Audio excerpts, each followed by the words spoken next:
Orang kat KL sana yang perlu cari nasi ayam kat Penang, ni aku bagi kat hamba. Hidden punya. Dekat bawah jambatan dia bagi nasi ayam lah. Kedai kat mana bang? Kedai Yunzon, depan kancik Yunzon. Buka apa pukul 9 sampai 4:30 petang.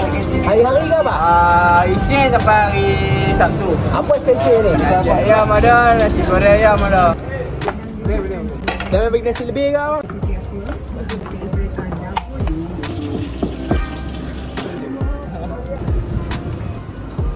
Hari ni aku kat nasi ayam adik kat Lampatau. Orang Penang mesti Lampatau meh. Nasi ayam adik kat Jutong meh. Rancak kepi meh, mambang kepi ayam. Ausha sambal dia banyak gila dah bagi kat aku. Aku request, aku memang request sambal lebih sebab aku tahu sambal dia rancak meh. Ni kita tuang, dah baik kau meh. Rancak tapi aku tahu sambal dia pedas dia tak apa, saya tak rasa tak pedas, tak pedas, rancak tak rancak. Ayam dia Ausha, ayam dia aku tebal kau meh. Tuang tuang ni, dah tuang kicap dia sikit. Ausha kicap dah pekat weh.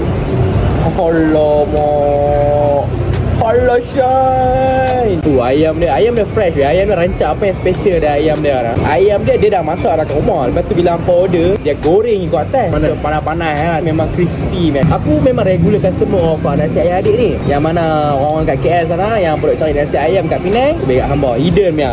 Dekat bawah jambatan dia bagi nasi ayam lah. Tak ada hal punya.